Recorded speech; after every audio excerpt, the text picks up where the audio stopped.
Son ineptos para gobernar, pero buenos para insultar.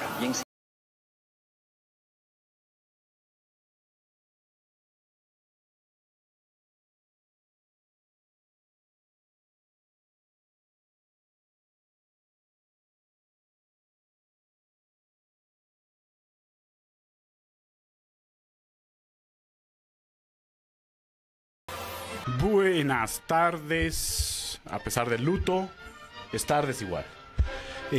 Yo, gracias a Héctor, quiero hablar de tres cosas en realidad. Son dos notas aclaratorias y un mensaje a la nación, si me permites, Ilia. Primera nota aclaratoria es que con Héctor hemos decidido sabotear el sistema radial y de ahora en adelante nada de reggaetón, puro Bach. Gracias, Héctor. Siguiente nota aclaratoria. A todos aquellos automovilistas a los que le saqué el dedo mientras venía corriendo hasta acá, lo hice por una justa causa. El peatón tiene preferencia. Ajá. ¿Cuál dedo le sacaste? No puedo reproducirlo aquí, pero ellos saben a lo que me refiero. El del medio. El del medio, sí. Y mi mensaje a la nación. Permíteme ir a esto un segundito. Bolivianos, bolivianas, bolivianes. Lo imposible tarda en llegar, pero llega. Vivan los trabajadores. ¡Wow! De una profundidad notable. Oceánica. Ajá. Dale, Ilia, estás nuevamente bienvenido al programa. La semana pasada me lo pusiste a Jorge Coco el Serrucho Dulón.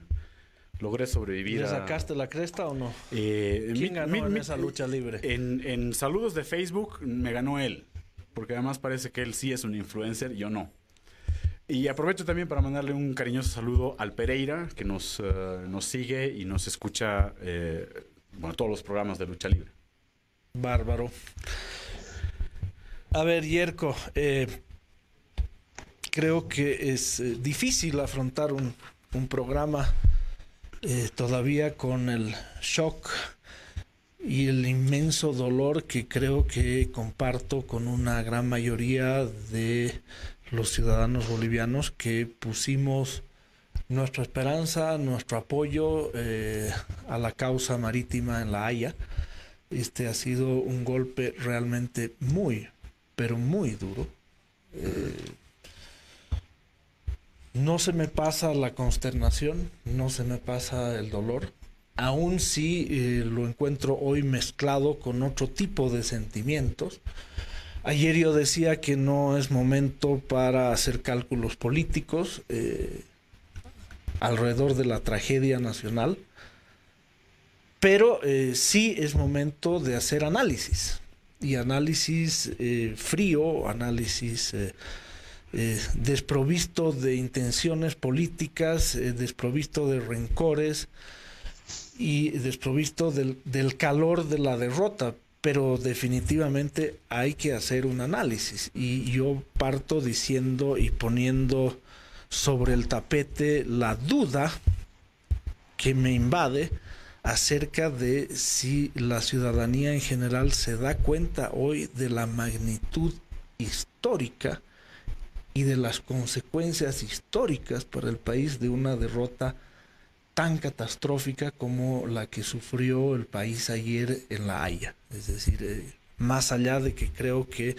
nadie esperaba un fallo tan contundente a favor de Chile, ni los propios chilenos lo esperaban, ha sido un sopapo, ha sido un golpe durísimo que nos ha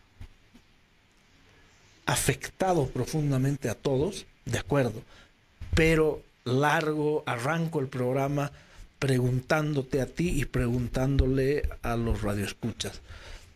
¿Tenemos conciencia de la magnitud histórica de la derrota? ¿De lo que significa de aquí en adelante para Bolivia en nuestra relación con Chile y en nuestras posibilidades y en nuestros caminos hacia la reivindicación? Yo tengo la impresión de que no, de que todavía estamos aturdidos, todavía estamos dolidos, todavía estamos turulatos y no hemos aterrizado la magnitud de esta derrota. Esto ha sido un candado definitivo en el tema con Chile. Pero en el tema de soberanía, diría yo. Por supuesto, en el tema de soberanía. Claro que sí, claro. Siguen habiendo muchos caminos hacia adelante en términos de acercamientos comerciales, de soluciones útiles, pragmáticas, pero en el tema de soberanía, de recuperar parte de nuestro litoral, parte de nuestro acceso soberano al mar, esto ha sido un retroceso histórico. O sea, esto nos ha llevado a antes de 1904, y creo que tenemos la obligación de plantearnos con muchísima seriedad y responsabilidad el escenario real. Es decir, la embarramos, pero la embarramos durísimo. Sí, a ver, yo siento que todavía nos debemos hacer el luto.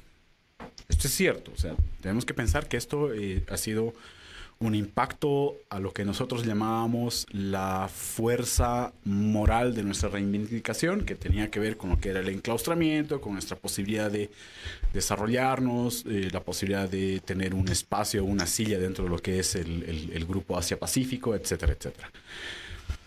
A ver, sin embargo, porque no quiero contribuir a la fábrica de resentimiento a la que obviamente el gobierno y otros grupos de gente están en este momento tratando de continuar alimentando o mantener su cadena de producción, con esto de lo del resentimiento y lo de la frustración.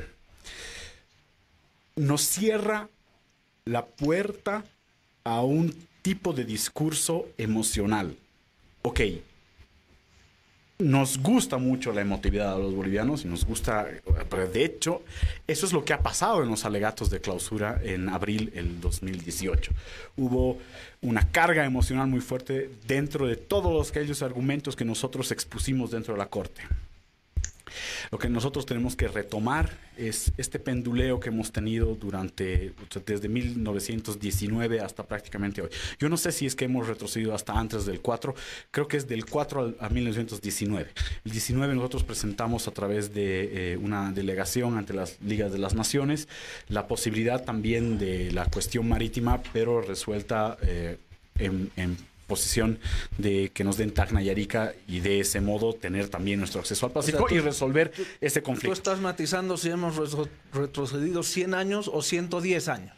Sí, digámoslo así. Pero también lo que yo quiero que la gente entienda es que los bolivianos hemos penduleado desde hace casi 100 años con este tema de soberanía y utilidad, Ilia. El tema de soberanía siempre ha tenido un componente de frustración, un componente más emocional, mientras que el de utilidad siempre ha sido más objetivo. Y yo creo que si hay una lección y hay algo valioso de lo que se ha mostrado el día de ayer o del relevamiento de datos que la Corte Internacional de Justicia nos ha hecho, es que vemos que esas negociaciones en las cuales había la posibilidad de acceder al Pacífico más con utilidad que por soberanía, o más por utilidad que por soberanía, han sido más exitosos, creo yo. Ahora, dentro de lo que es mi momento de luto, que también implica algo de rabia, si bien es cierto, no hay que empezar a apuntar a la gente o algo por el estilo, pero yo lo que quiero decirte es que lo siguiente que viene con Chile no lo pueden hacer los que estuvieron ayer en Haya. Se borraron de cualquier tipo de acercamiento y negociación. Yerko, es muy fuerte todos lo que acabas de decir. Te corto para darle la bienvenida en un nuevo formato, el cual celebro, darle la bienvenida a nuestro amigo Carlos Hugo Molina desde Santa Cruz, que nos acompaña en esta lucha libre que se convierte en un trío. Depende, porque ahí vamos a ver si es que Carlos Hugo Molina quiere ser peluca, cabellero, máscara. Carlos Hugo, bienvenido a Lucha Libre. Espero que esta sea la primera de una larga larga historia de intervenciones hacia adelante. Carlos Hugo, te cedo la palabra con muchísimo gusto. Gracias, Ilia. Buenas tardes, Yerko. Hola, Carlos. Bueno, la provocación de Amalia ha sido imposible de no aceptar. Ella abre esta posibilidad, como lo está señalando, a través de las nuevas tecnologías, que no existan las distancias ni los espacios, y que podamos integrar a través de voces diversas, como siempre se ha hecho en estos lugares, visiones también distintas, y que podamos pues aportar lo que sabemos y creemos puede ser útil junto con lo que ustedes están señalando. Para mí va a ser un gusto, y aquí estaremos en principio todos los martes dándonos batería en esto de hablar, de darnos gusto a la lengua, pero sobre todo en una lucha libre, leal, transparente. Yo tengo cabellera, puedo apostar mi cabellera a las máscaras que puedan tener ustedes. Perfecto. Bueno, Carlos Hugo, ya nos hemos dado un par de sopapos acá con Yerko. ¿Cuál es tu primera impresión después del batacazo que ha recibido el país entero ayer en La Haya? Sí, en esencia lo comparto, pero con otra visión, Ilia. Yo soy practicante de la resiliencia. Esto es una actitud frente a la vida que significa reconocer una realidad, asumirla, enfrentarla y dar un paso hacia adelante. Y esto significa celebrar el duelo. Es imprescindible. Tenemos que elaborar el duelo, tenemos que enfrentar el dolor que significa una pérdida, pero no quedarnos en el compungimiento, porque si no estaríamos viviendo y mirando hacia atrás. Situación que no es muy práctica en el siglo XXI, con todas las oportunidades que ello ofrece. Tengo la sensación, queridos colegas, que esta visión de soberanía, que es muy de la aparición de los estados en el siglo XVIII, XIX, con soberanía de tierras rígidas, no se está condoliendo de lo que el mundo ha crecido, se ha desarrollado, y que este escenario queda demostrado no es el que nos va a resolver el problema de nuestro retorno a la ciudadanía del mar. Creo que estamos en la necesidad de salir un poquito de la caja para hacer algún análisis que tenga otro enfoque, porque vamos a tener que empezar a leer con mayor profundidad las resoluciones que hay en Naciones Unidas en favor de los países mediterráneos sin costa. Vamos a tener que empezar a medir más nuestras propias capacidades para resolver dificultades y problemas. Hemos sido siempre una sociedad y un país que espera que las soluciones vengan como por lotería, que se produzca un cambio de un momento a otro y no de procesos de evolución. Yo trabajo mucho con una región de España, de Extremadura, que son los mayores productores junto con Portugal del corcho, con el que se tapan las botellas de vino y de champán principalmente. Y allá he aprendido, queridos compañeros, que el que planta un árbol de alcornoque, que es del cual se extrae el corcho, no llega a ver la producción del alcornoque, no llega a ver la producción de corcho, porque tarda entre 40 y 50 años en dar la primera cosecha comercial. ¿Esto qué quiere decir cuando esa zona y esos países son los mayores productores de corcho del mundo? Quiere decir que hubo un momento en el que la gente plantó sin saber qué resultado iba a haber en el tiempo, y que los que están aprovechando hoy y siguen manteniendo la tradición, la costumbre y nuevas plantaciones, sí, ya lo hacen sabiendo que los que están plantando ahora serán sus nietos los que van a recoger el resultado. Creo que ahí hay alguna inflexión, queridos amigos, que me ayuda a decir sí, estamos frente a un momento de dolor que hay que administrarlo correctamente, que hay que enfrentarlo y asumirlo, pero que me obliga, por esto de la resiliencia, buscar una solución, buscar una respuesta que, sin que sea las tapatolondras, nos permita entender que lo que ha ocurrido ayer es tan grave y tan serio como para que no podamos seguir haciendo lo mismo. Yo te quería preguntar, después de lo que ha sido el corchoanálisis, el tema la diferencia entre aquellos que consideran que el golpe fuerte es porque lo que perdimos es mar, y aquellos que, como yo, haciendo uso también de esa resiliencia, consideramos que lo que podríamos estar por empezar a dialogar y negociar es acceso a el Océano Pacífico, lo que significa la plataforma Océano Pacífico, Asia-Pacífico, que vendría a ser el espacio de desarrollo común de los siguientes 25 años, más poderoso además en el mundo. Yo les hago dos preguntas, es decir, ¿necesitábamos este golpe para volver a la realidad? Sí. El espíritu de resiliencia justifica el intento de convertir esta derrota en un éxito mediático de manera forzada? No. A ver, no se necesita, y creo que vamos a compartir los tres y los que nos están escuchando, no se necesita tener que pasar por el dolor para saber lo que eso significa. No necesito quemarme, poner mis manos al fuego solo para comprobar si es que el fuego quema.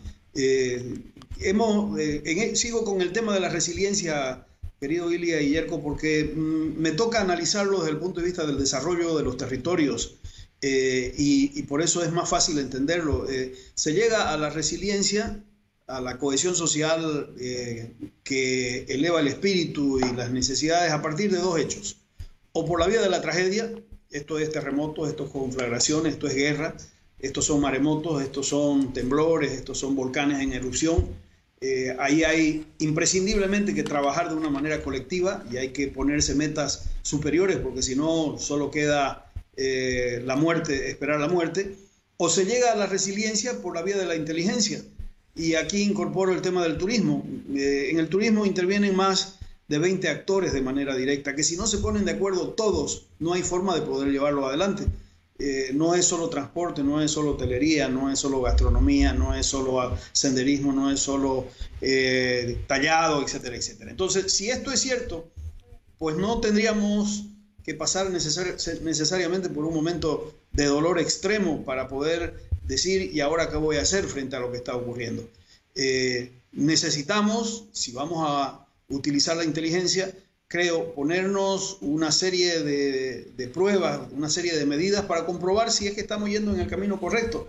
Bolivia no ha perdido absolutamente nada más que una oportunidad para resolver un problema, porque no vamos a renunciar a nuestro intento de retornar al mar en las condiciones que el momento histórico, que las posibilidades, que las condiciones lo permitan.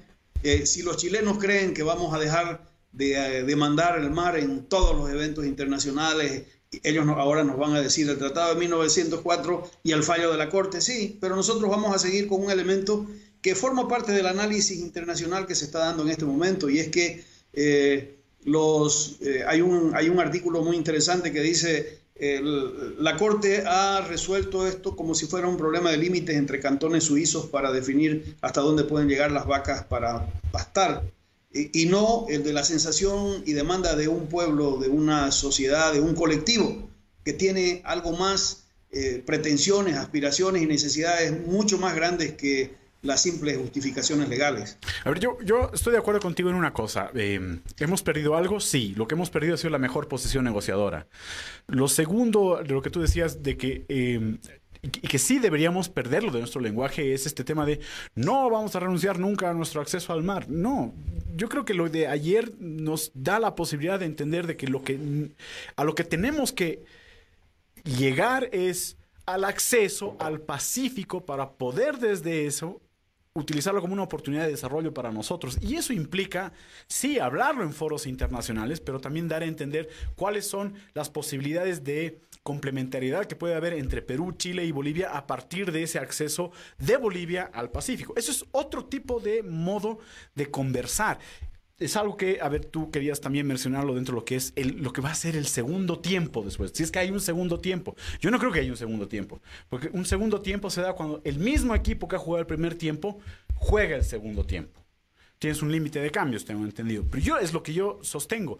Si en este momento asumimos como bolivianos que lo que está diciendo desde el gobierno, de que la caja de mensajes del gobierno es muchachos, hay un segundo tiempo y vamos a seguir jugándola, ya estamos perdiendo. Porque además lo que está ocurriendo ahí es exactamente lo que se denunció en este tribunal, que se está utilizando la causa marítima para desviarla de lo jurídico a lo político, y eso significa que es el propósito único, la adhesión para el prorroguismo de Evo Morales. Yo no quiero que ellos piensen que hay un segundo tiempo, y menos todavía que si hay un segundo tiempo o si hubiera un segundo tiempo, ellos tienen las posibilidades de jugarlas. Y cuando digo ellos, son todos aquellos que participaron en este complejo y difícil proceso que fue la demanda ante la Haya.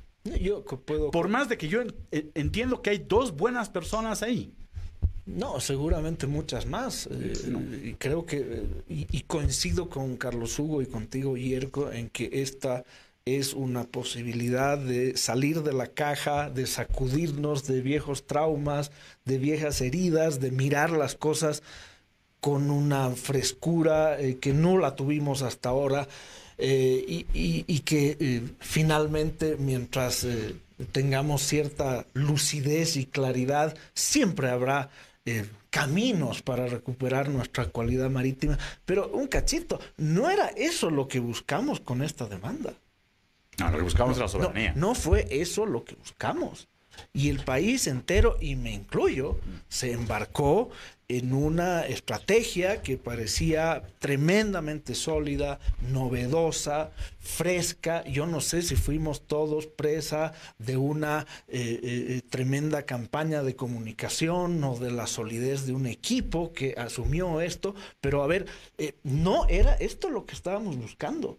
Podemos mirar las cosas de manera distinta de aquí en adelante, pero detengámonos un minuto a ver qué era lo que estábamos buscando y cuál fue el resultado. Sí. O sea, la estrategia de lo que estábamos buscando. Sí, Carlos Hugo.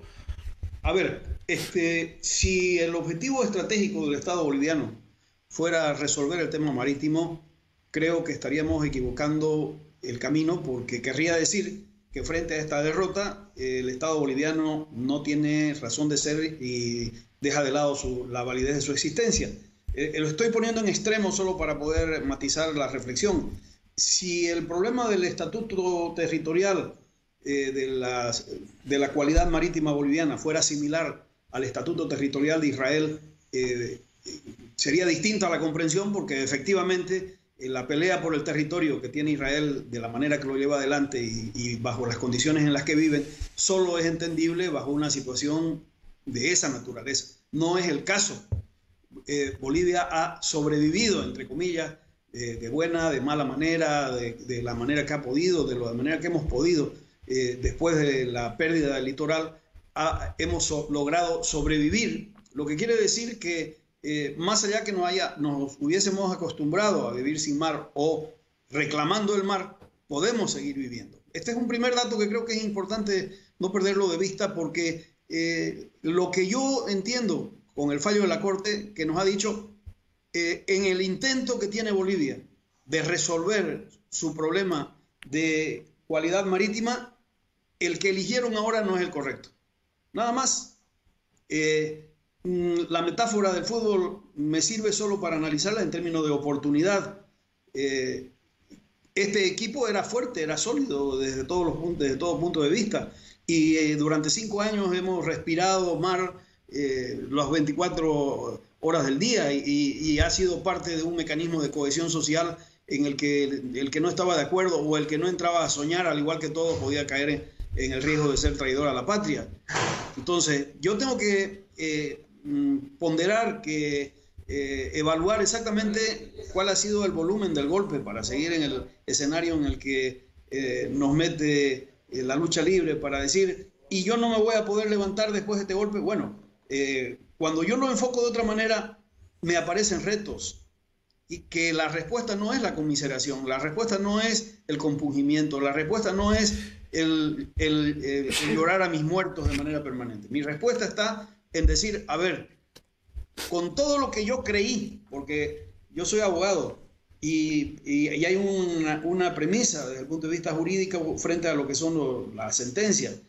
Para que yo tenga una sentencia firme a mi favor, tengo que tener 3 condiciones: tener la razón, demostrarla y que el juez me la dé. Nosotros creíamos que teníamos la razón. Nosotros hemos creído que la hemos podido demostrar, pero 12 sobre 15 han dicho no. Ahí como que me aparece una distorsión. ¿Es que el mundo está equivocado o estamos nosotros mirando una película distinta? Ahí te hago un paréntesis, Carlos Hugo, que me parece interesante plantearlo, porque debe estar en la cabeza de mucha de la gente que nos está mirando y escuchando.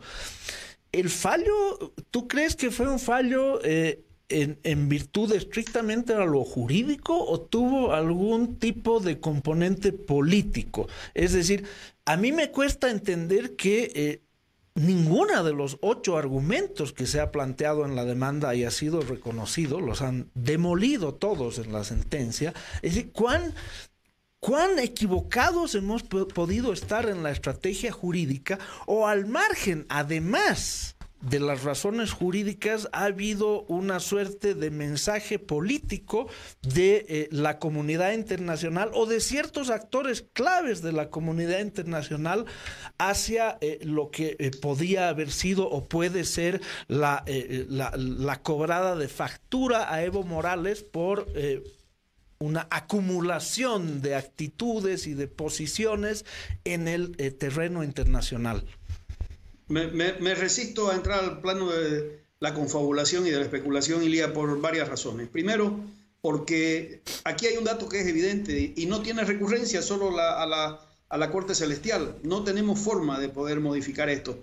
Y esto es lo que vuelvo a la resiliencia. No voy a ganar absolutamente nada especulando. ¿Y qué fue lo que argumentaron los tres que votaron a favor de Bolivia? No me sirve absolutamente de nada. Yo tengo que tomar la realidad como está, me guste o no me guste. Porque en el plano de la confabulación voy a incorporar algunos elementos que no les debe haber pasado desapercibido para ustedes también. Si uno analiza el comportamiento de los chilenos antes del fallo, o desarrollaron una estrategia magistral de distracción, y que esas eran las maniobras en el norte, las maniobras militares en el norte para sentar presencia. Eso eran las discusiones de si debían o no acatar el fallo en toda su plenitud, con un debate que no era menor. Esa fue la ausencia total de representación en el momento de la lectura de un fallo que era definitivo desde el punto de vista político para el interés chileno, después de haber venido con problemas con el Perú en fallos anteriores o con la Argentina. O sea, armaron una tramoya de confabulación extraordinaria para distraernos y hacernos suponer que ellos iban a perder, y al suponer que ellos iban a perder permitía que no falte nadie en la Haya de la parte boliviana. El que servía los cafecitos de la Plaza Murillo fue llevado para que sirva los cafés de acuerdo a cómo les gusta a las autoridades bolivianas. O ellos también creían que iban a perder y creían que iban a perder, si uno lo analiza esto de manera absolutamente objetiva. Ellos no pensaban que iban a tener el resultado. Esa es la otra hipótesis. Pero frente a cualquiera de las dos, vuelvo, yo tengo una evidencia de un fallo. Y ese fallo me obliga en este momento simplemente a reconocer que si yo insisto por ese camino no voy a tener resultado. No es esa la vía. Y aquí sí puedo incorporar un elemento en la lógica que me está provocando de decir el diálogo. Es que si lo que está buscándose es diálogo y negociación, porque eso fue la propuesta boliviana, se intentaba respetando, sin tocar el Tratado de 1904, sin modificar la discusión de su validez. Lo que yo estoy buscando es su cumplimiento a través de un proceso de diálogo. Y lo que menos demostró el Estado boliviano y sus representantes, y lo voy a personalizar, el presidente de la República, fue el de buscar un diálogo real. Estaba en un proceso de confrontación exitista en el que la voluntad internacional iba a reconocer esa posibilidad que habíamos fundamentado desde todo punto de vista de manera muy creativa para nosotros, muy creativa para la doctrina, pero no para la evidencia empírica que son las sentencias y que son los fallos de la Corte. Entonces nos hemos tenido que dar, no es que haya estado mal fundamentada, no es que haya estado mal defendida, no hemos logrado simplemente convencer al juez.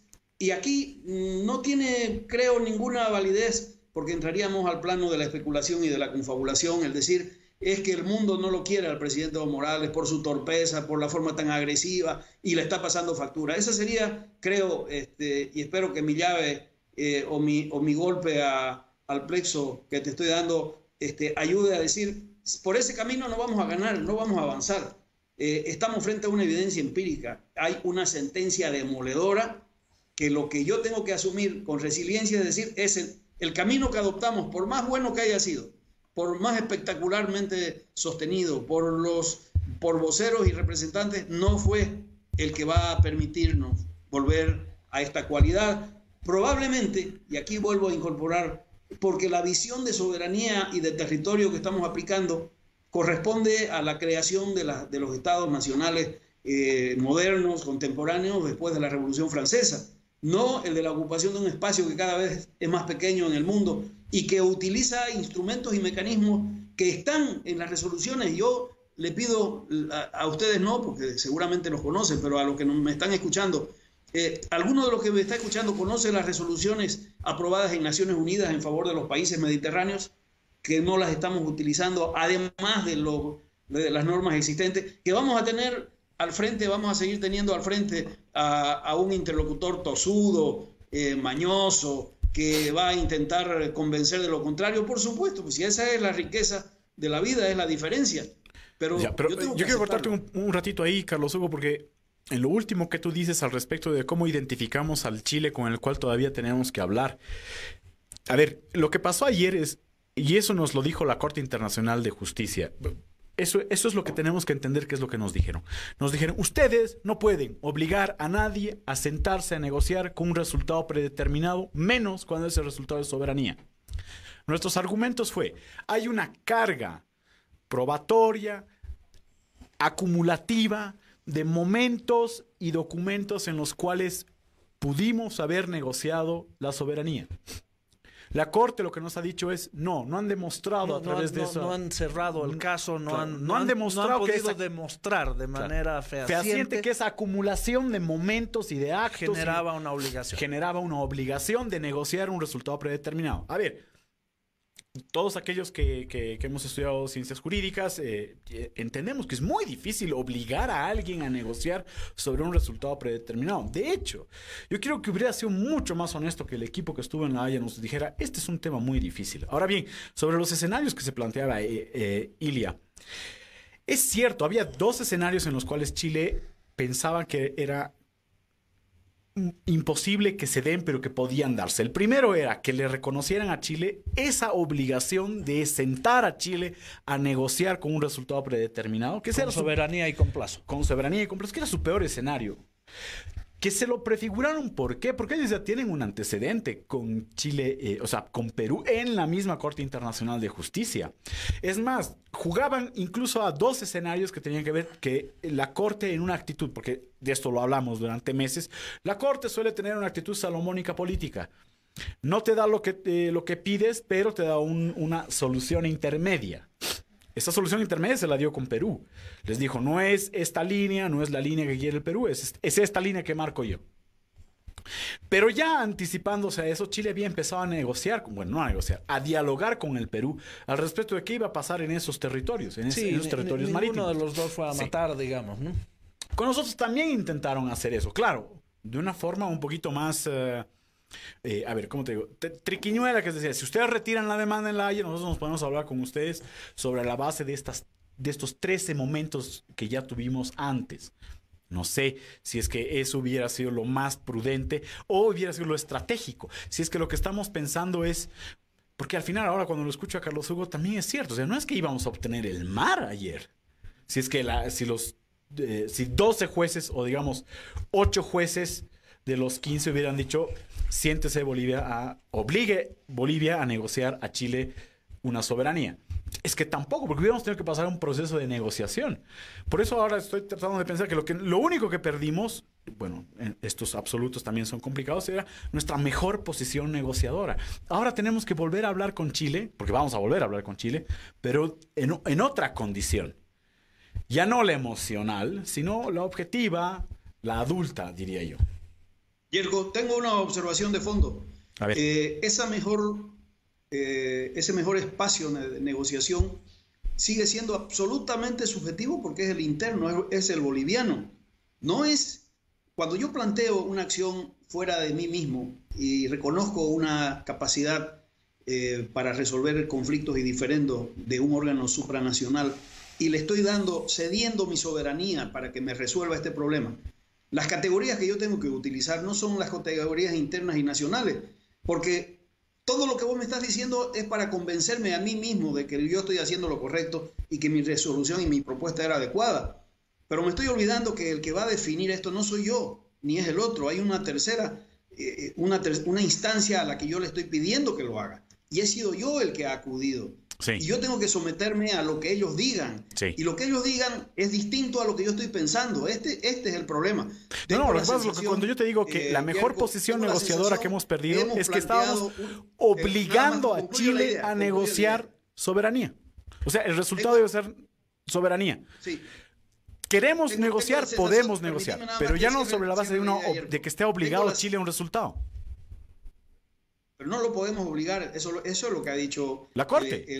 La Corte. Pero quiero cerrar la idea. Tengo la sensación que hemos utilizado todos los argumentos para la política interna y no para las relaciones internacionales. Y esto sí. Tienen razón. Es eso por lo cual también el golpe del fallo de La Haya, o sea, lo vamos a absorber los bolivianos resilientemente, pero el gobierno no. Ahora, y ahí yo creo que no hay que sacarle el poto a la jeringa, digamos. Tenemos que hablar de las consecuencias políticas de lo que ha ocurrido ayer en La Haya, ¿no? Pero ahí, yo me la he creído al inicio que el que ha señalado que hagamos un análisis fuera de las pasiones y de las coyunturas y las circunstancias políticas. Hasta aquí yo estoy tratando de ver una visión del Estado boliviano versus, como se dice en estos casos, versus el Estado chileno. Todavía no estoy entrando a ese otro espacio hasta que no nos pongamos de acuerdo para ver si es que podemos hacerlo, porque yo, a diferencia de la relatividad con la que has usado el término, Yerko, vamos a tener todavía que seguir, vamos a hacerlo con Chile eternamente por una razón fáctica. Así se resuelva el tema de nuestra mediterraneidad en los términos formales que lo estamos pidiendo, de nuestro retorno a la cualidad marítima. Cuando uno lo analiza esto en términos de complementariedad de estados, quiero hacer una provocación, lanzar una provocación. Chile es el único país con el cual Bolivia tiene un elemento de complementariedad territorial, económica y social. Con todos los demás somos competitivos, compiten con nosotros y nosotros con ellos. Con el único que podemos mantener una relación de complementariedad, esta es la paradoja histórica más complicada, es con Chile. Nosotros tenemos lo que Chile necesita, que no se lo va a dar Argentina ni se lo va a dar Perú.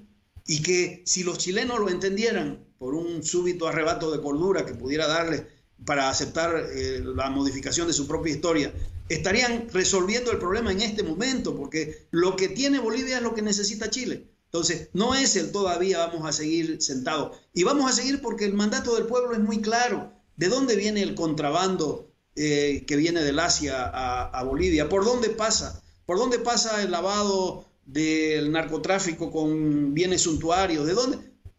Todo el mensaje es Chile. Esta es la historia, esta es la inclinación, la opción histórica boliviana marítima siempre estuvo en donde hoy es Chile. No estaba en los otros lugares, porque si hubiera estado en los otros lugares esto estaría resuelto.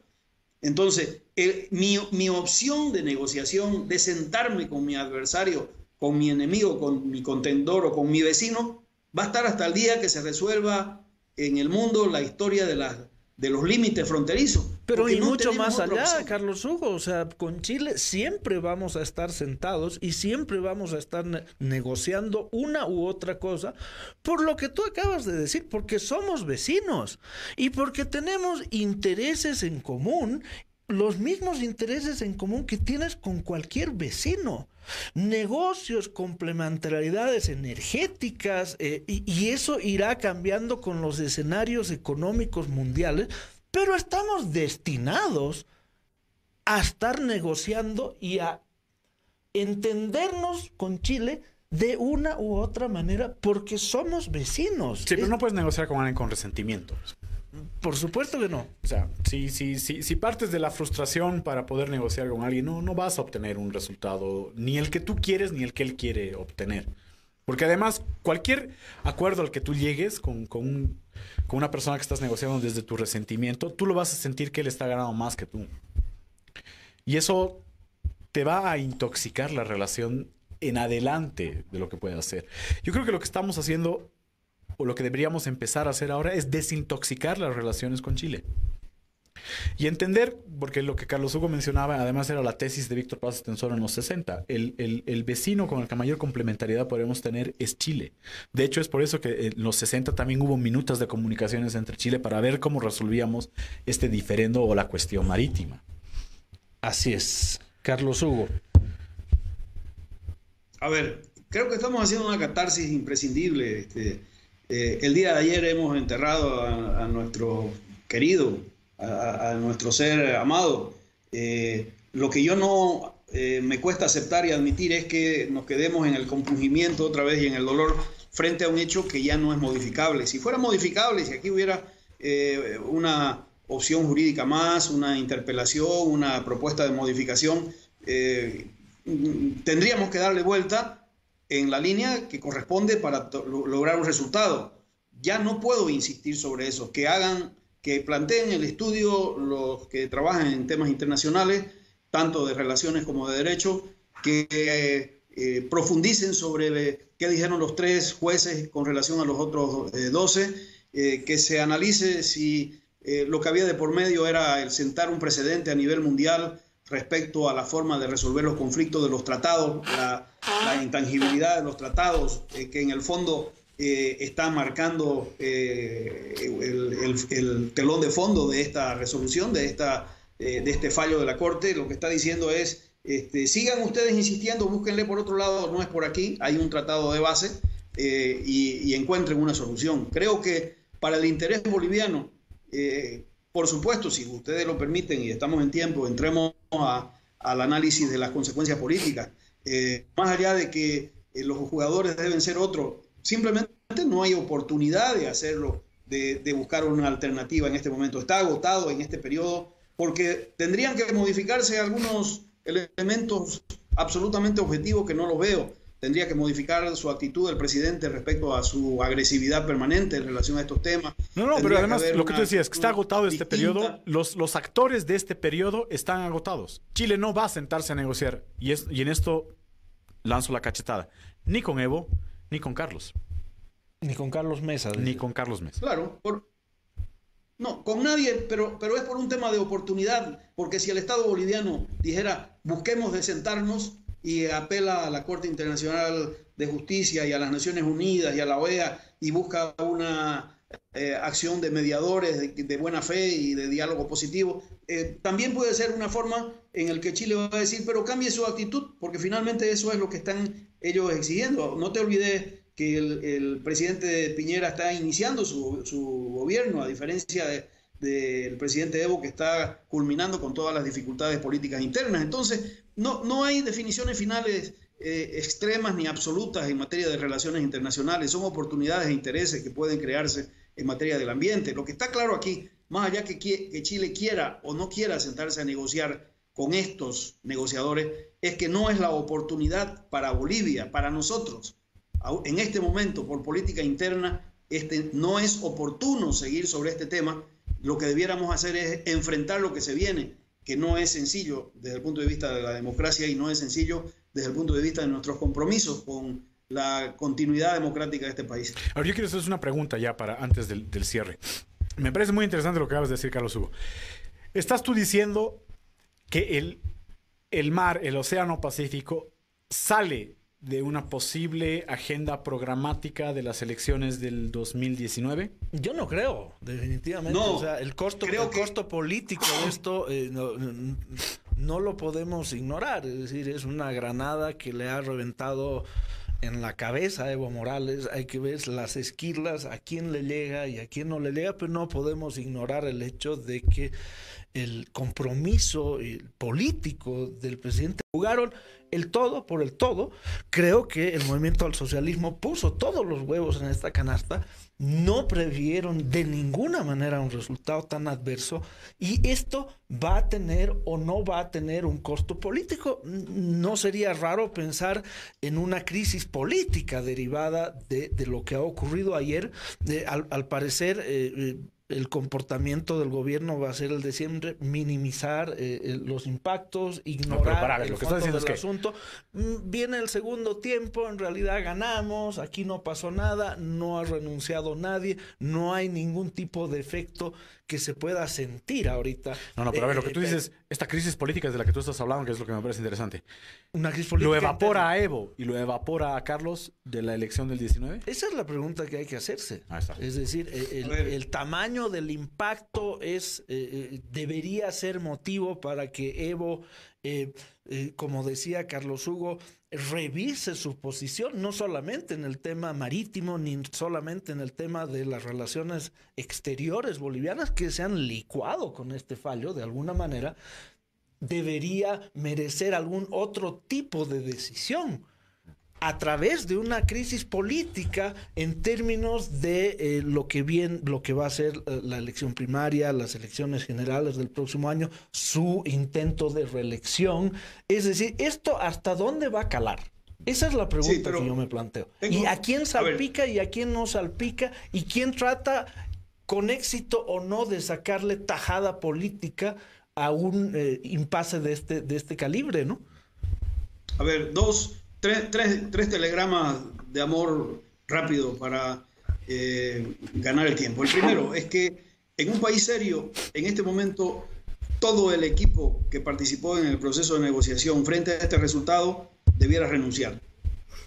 Debiera renunciar el canciller, el ministro de Justicia, los voceros, absolutamente todos, en el ámbito en el que han estado manejando, por una razón desde el punto de vista de responsabilidades estatales, ya más allá de la voluntad que hayan hecho, que hayan puesto, la dedicación. Aquí hay un resultado que involucra una aspiración estatal. En un país serio, eso sería lo primero que tendría que ocurrir. Un segundo elemento que no puedo perder de vista también es que esto es y este es el momento de demostrarlo, esta es una política de Estado. Si esto es cierto, no sale el tema del debate político, solo que se lo jerarquiza y se lo prioriza de otra manera distinta. Aquí tiene que haber un compromiso nacional. Si algo podemos nosotros sacar como resultado en este momento tiene que haber, con esta construcción que se ha hecho, con esta demostración de cohesión social alrededor del tema, tendría que haber un compromiso que más allá de quiénes sean los candidatos presidenciales, que más allá de quién sea el próximo presidente, se mantenga una serie de elementos y que demuestren que los avances que se han logrado efectivamente no eran con fines electorales, no eran con fines de coyuntura, sino efectivamente una política de Estado. Y desde el punto de vista político, basta leer lo que se está poniendo los memes y las redes sociales respecto a las responsabilidades. Las responsabilidades son distintas. Hay una intención muy clara de un partido político de unir la posible candidatura de Carlos Mesa con la derrota judicial del día de ayer en la Corte. Creo que no corresponde. El uno era un vocero, los otros tienen otras responsabilidades. Y no estoy haciendo solo la defensa de Carlos Mesa, estoy tratando de poner en contexto que en los escenarios en los que cada uno ha actuado, dejemos tranquilo el espíritu, busquemos la oportunidad sobre la base de una reflexión colectiva que permita que efectivamente entendamos que esto fue una acción de política pública del Estado boliviano y no de una campaña electoral. Exactamente, yo coincido contigo, Carlos Hugo. Creo que cada actor en el equipo ha tenido pesos y circunstancias y por lo tanto responsabilidades distintas. Creo que esto requiere de una reflexión conjunta como país. Lo único donde yo pongo la línea y lo que no acepto es que se le trate de mentir al país.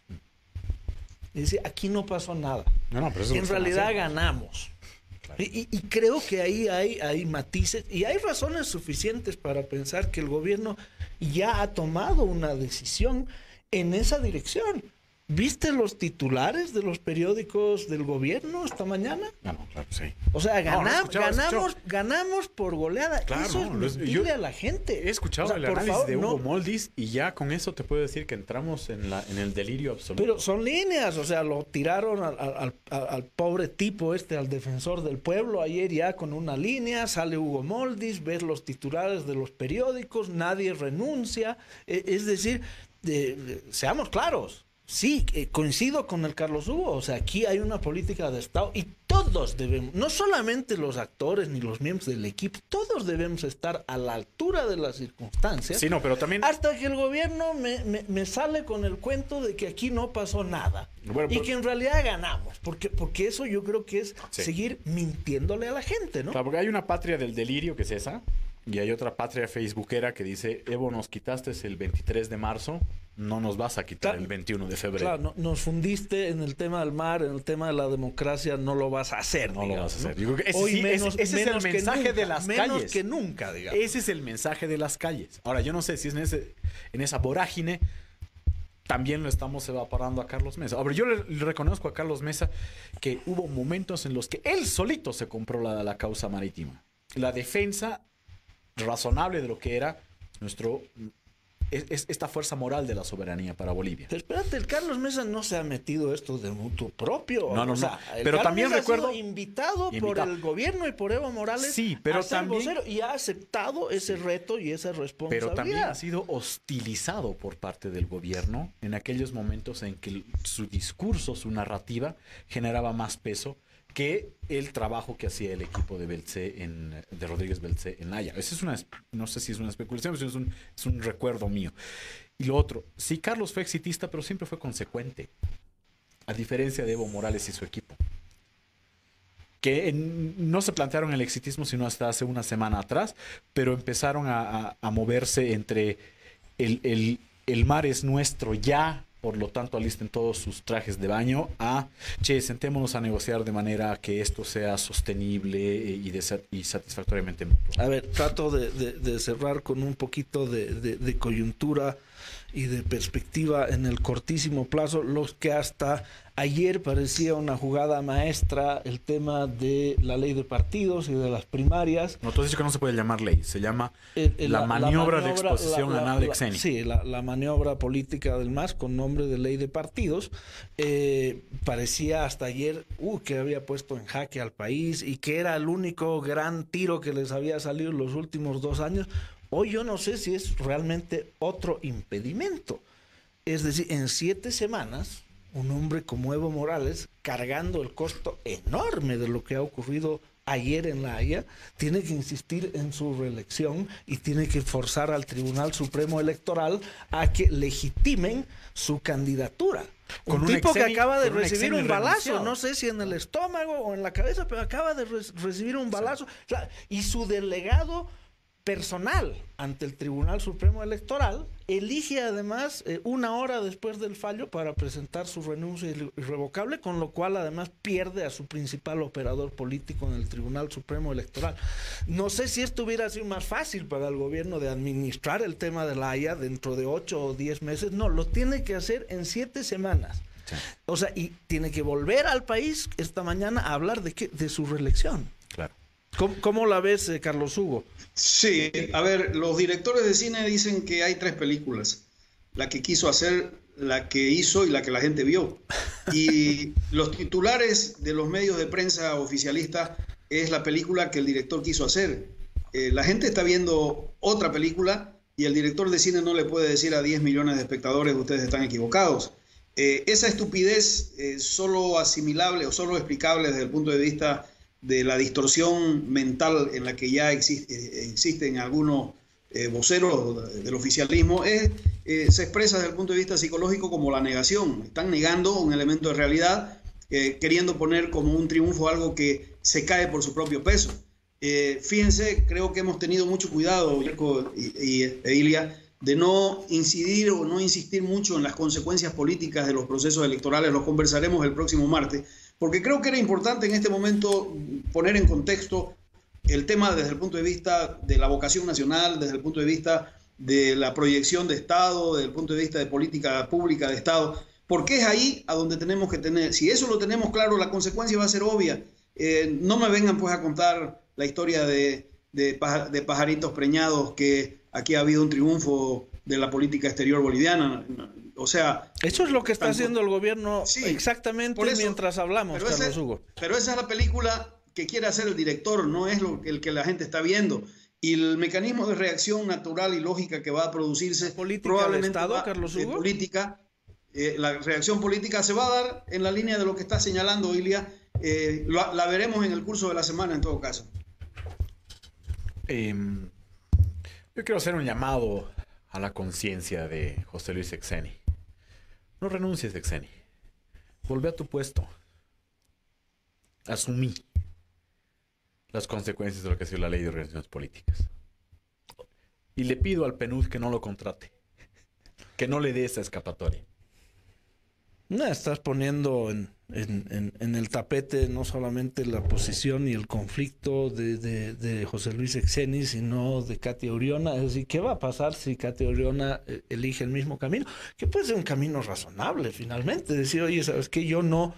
Y esto ya no tiene que ver nada con las secuelas del tema marítimo. Estamos hablando de lo que tiene que ocurrir las próximas 7 semanas.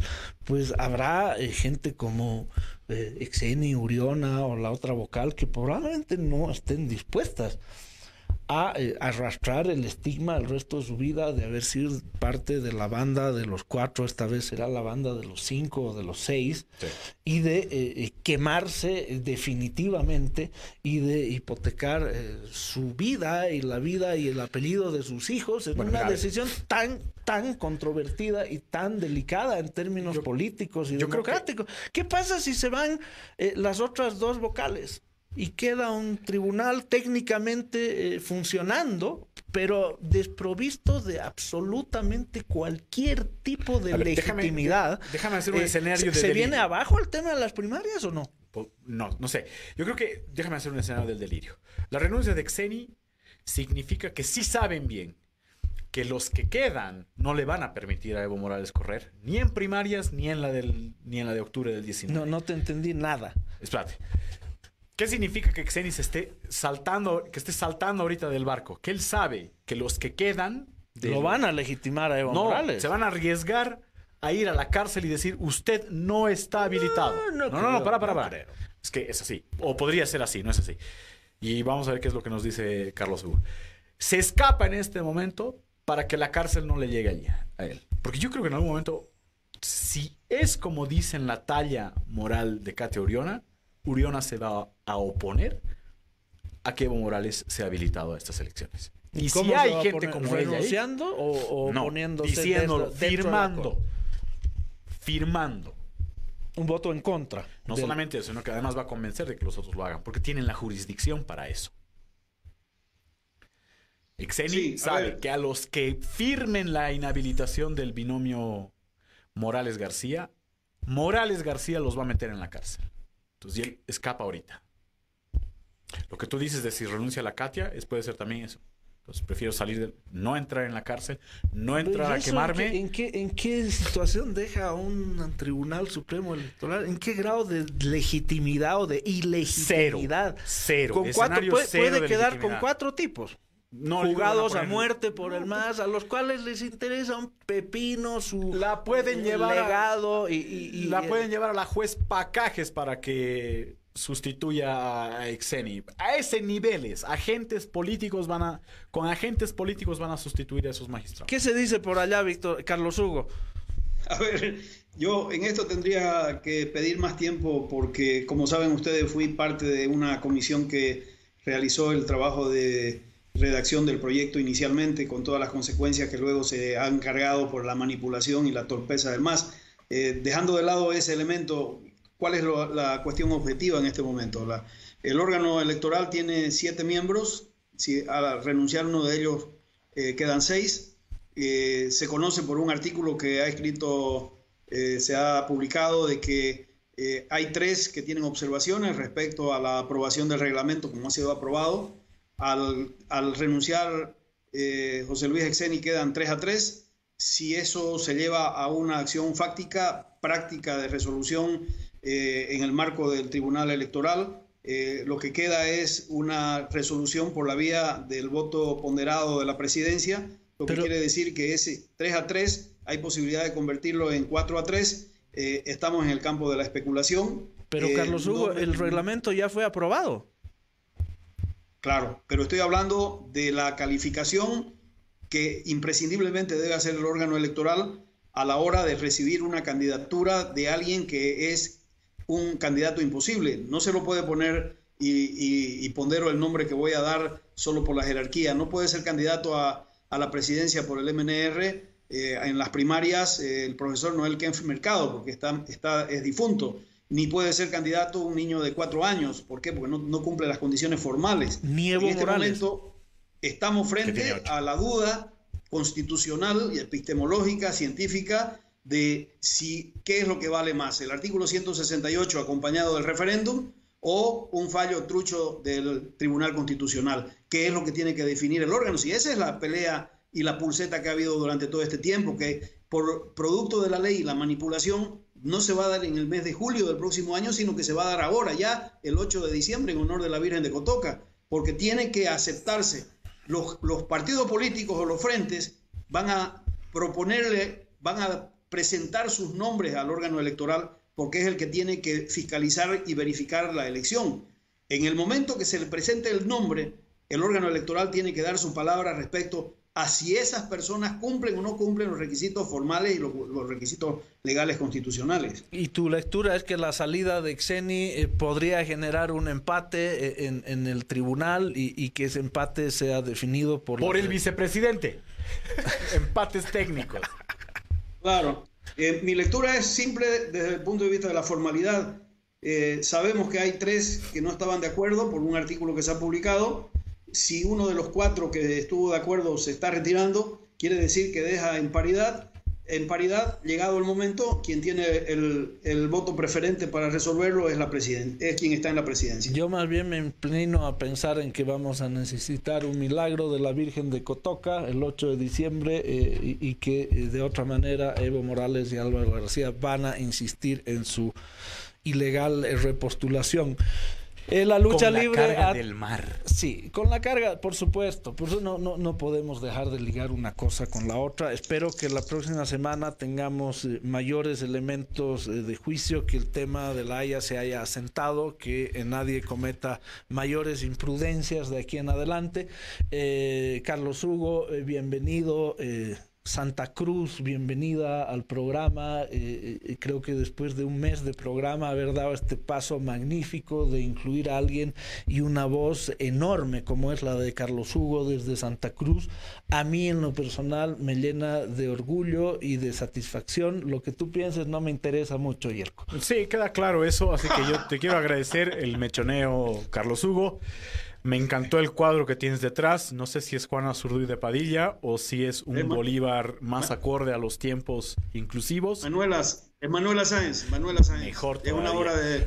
Bueno, de yo me Susana despido Harlow. con la frase que estoy tratando de acuñar desde siempre, y es que sin arcadas no hay primarias. Un placer, compañero. Un gusto. Nos vemos el próximo martes. Dale, hasta luego. Gracias y chao a todos.